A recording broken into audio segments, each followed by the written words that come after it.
Like thousands of other Ukrainian men, Gennadiy decided to volunteer for the Ukrainian army when the conflict in his country began. But Gennadiy's background is not like the average soldier fighting in eastern Ukraine. He has a wife and 2 small children, a US degree in law, and a good job. He left it all behind to defend his country. Ukraine Today spoke to Gennadiy about the war, about the people defending Ukraine, and about his motivation to take part in active combat. I think that in current situations that we have, Ukraine should follow Israeli example, so everybody should serve, or Swiss example. Probably Israel is the best example because they're permanently under attack. And everybody should serve. So you are 18, you go to army, you are 50, you go to army, you are 60, probably 60 is enough. You go to army and you serve for several months. You just do your training to be able to protect your country if the enemy comes. Talking about your wife, what was her reaction when you told her that you're leaving her and your 2 small children at home and you're going to the east and you'll be fighting? Well, she said, of course, I'm stupid. But, you know, she's from Makiivka, and actually Makiivka is in the midst of fighting right now. And so I guess she understood why. So, and of course she wants, you know, her home city to be free. And when she says, I want my city to be free, I say, well, then who will go and liberate it? So you don't want me to go, but somebody else should go. She's not a crying type, so she just accepted things as they were. Gennadiy shows us the pictures from the front lines on his phone and reflects on the war from within, from the trenches, where he spent almost 2.5 months. Before I actually went to war, it looked like in the movies. So there's shooting and people yelling at each other and so forth and so on. War is very fast. Current war is very fast. And the smell, actually, yes, the smell. I smell powder almost each and every day. So, I mean, I now can tell you, and powder is a smell of danger. So the moment you start smelling powder, something is wrong.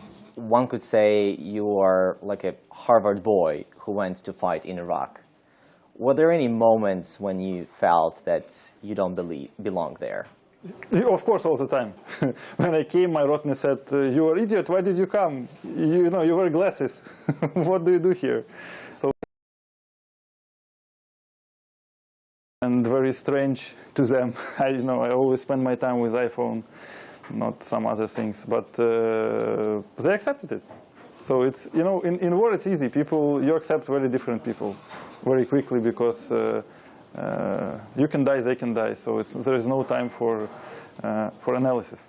Probably they're not, you know, Harvard boys, as you say, but they are open-minded and brave, and they're just regular Ukrainian muzhiki who went, you know, to war. Were there any moments when you were thinking that you might not come back home, that you might not see your children anymore? Well, the most important thing in such moments is to actually be sure you will come back home.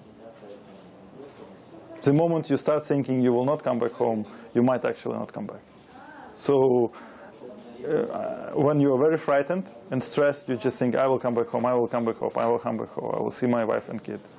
So the thought of your children and of your wife, they help you overcome the difficulties or even the danger? Yes, you visualize. You visualize the moment, you know, you come back and you know, you grasp your kids and they're happy and so forth and so on. And even if it's very frightening and, you know, it's shooting around you and shelling and everything else. So the most important thing is not to allow yourself to think that you will not come back home.